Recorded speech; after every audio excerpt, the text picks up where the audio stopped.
మనుషులను పట్టే జాలరు. ముందు మనం అంతరంగం మారాలి, మైండ్ మారాల్సిందే. నీకు వేరే ఆప్షన్ లేదు. రక్షణ పొందిన ప్రతి ఒక్కరిలో మైండ్ మారాల్సిందే. పెళ్ళిళ్ళలో ఇంకా ఘోరంగా మన పాత మనస్తత్వం బయటపడుతుంది. కులము చూస్తారు, తర్వాత కట్నం ఆశించడం. ఇదేమి క్రైస్తవ్యమో నాకు అర్థం కాదు.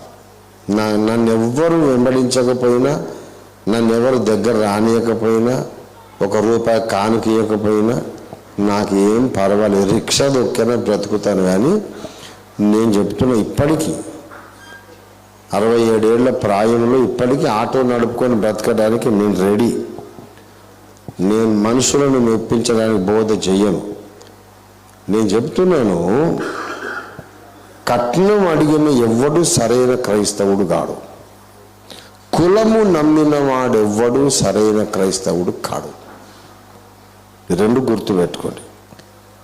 కులము నమ్మినోడెవ్వడు సరైన క్రైస్తవుడు కాడు. ఎందుకంటే వాడు బైబిల్లోని మొదటి 2 పేజీలను నమ్మలేదు. బైబిల్లోని మొదటి 2 అధ్యాయాలలో ఏమనుంది? ఒక మనిషిలో నుండి మానవ జాతిని దేవుడు నిర్మించాడు. ఆ ఫస్ట్ మనిషికి లేని కులం మనకెక్కడి నుంచి వచ్చింది? రెడ్లైనా, కమ్మైనా, కాపైనా, బ్రాహ్మణులైనా, మాలైనా, మాదిగైనా, వేరే ట్రైబల్స్ అయినా, బ్రాహ్మణులైనా, ఎవరైనా ఆదాముకు పుట్టిన వాళ్ళే కదా. తండ్రికి లేని కులం పిల్లలకి ఎక్కడి నుంచి వస్తుంది? ఆదాముకు లేదుగా. ఆదాము రెడ్డా, బ్రాహ్మడా, మాలనా? కులం లేదా? యేసయ్యకి ఏం కులం ఉన్నది? ఆయన ఆది సంభూతుడు, ఆది మధ్యాంతరహితుడు. యేసయ్యకి ఏం కులం ఉంది? ఆదాముకు లేనిది, మన రక్షకుడికి లేనిది మనకెందుకు కులం?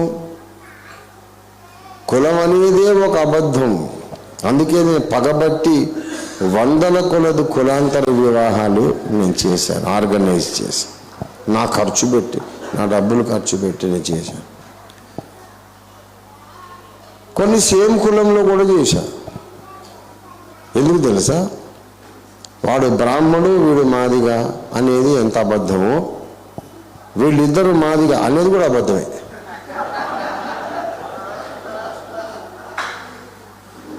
ఏమండి? వాడు రెడ్డి, ఈ అమ్మాయి ఏమో మాల అనేది ఎంత అబద్ధమో, ఇద్దరు మాల అనేది కూడా అబద్ధమే. అసలు కులమే లేదు అసలు.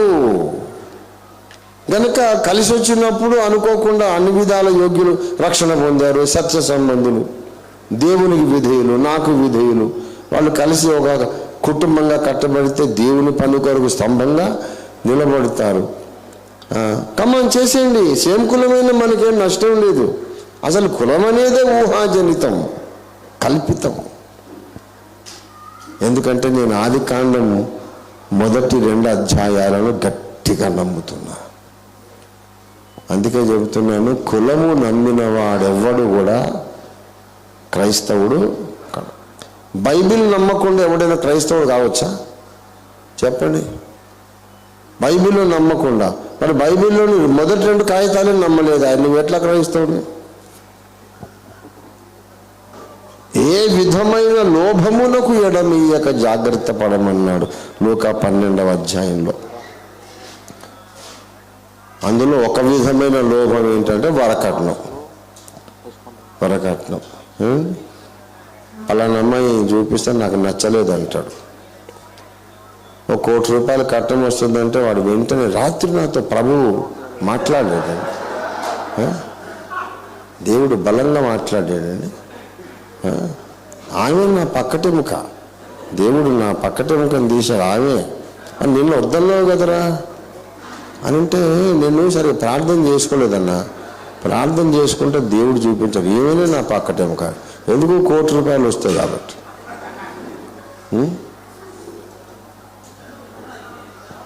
వాడు ఏమి క్రైస్తవుడు? నేను చెప్తున్నా, అసలు కట్నం అడగడమే నికృష్టమైన పని, బహునీచమైన పని. నన్ను అందరూ కలిసి కొట్టి చంపినా పర్లేదు, నేను ఇదే మాట చెప్తాను. ఎందుకంటే ఏదన్నా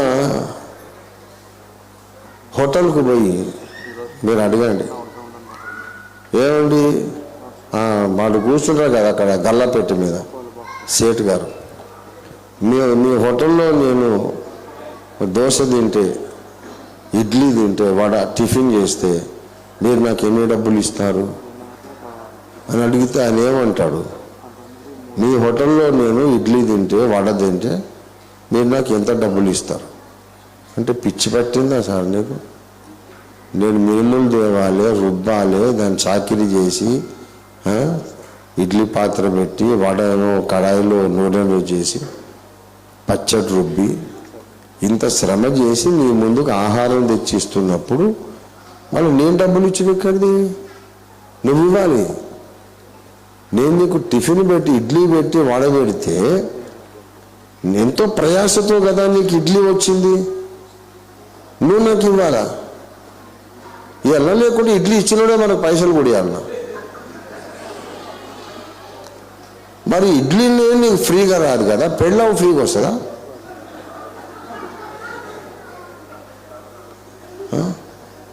ఒక అమ్మాయిని కని పెంచి ప్రయోజకురాలను చేసి దైవభక్తి, సంస్కారము, విశ్వాసము, ఇంటి పని అన్నీ నేర్పించి ఒక యోగ్యమైన భార్యగా ఒక అమ్మాయిని నీ కొరకు తయారు చేయడానికి ఎంత కష్టపడి ఉంటారు తల్లిదండ్రులు.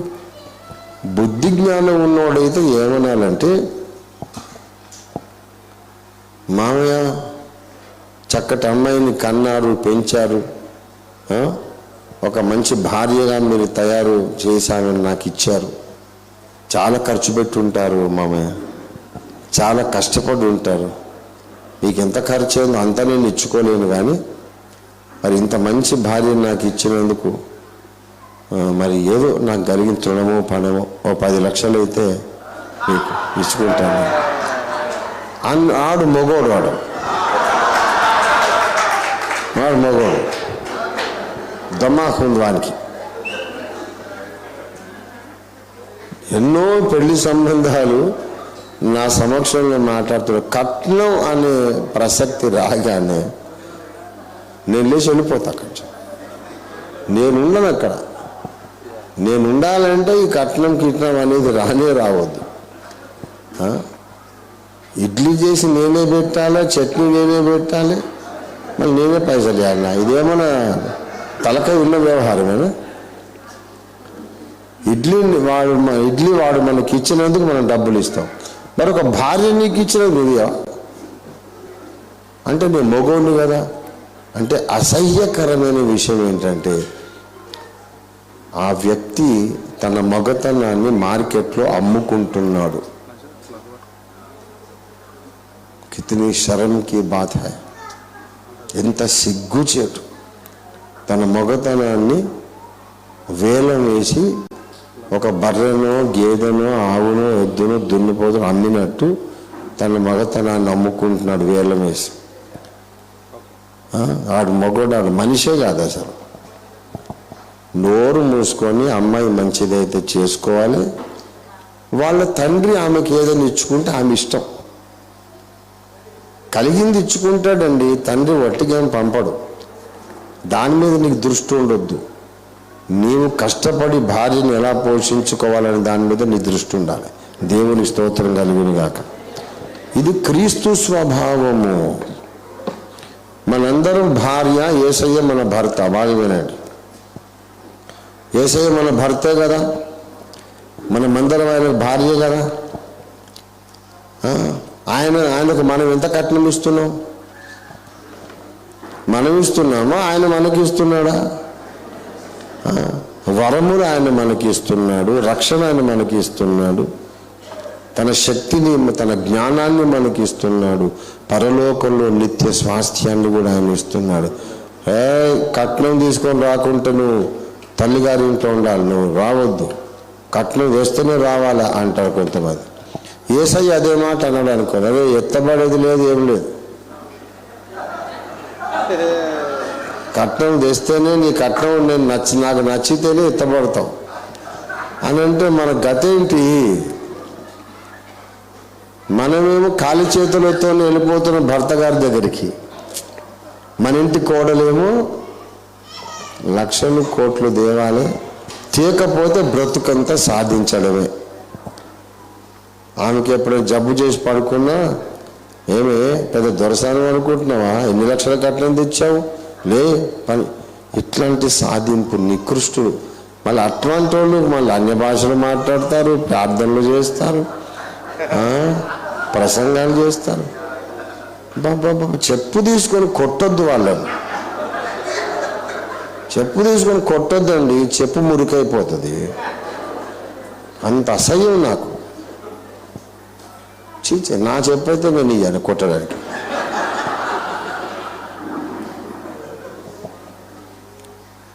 అంత నీచమైన మనస్తత్వం. మళ్ళీ వీళ్ళ ఇంటి మీద స్టార్ పెడతాం. ఎందుకో అది క్రైస్తవ జీవితం అది.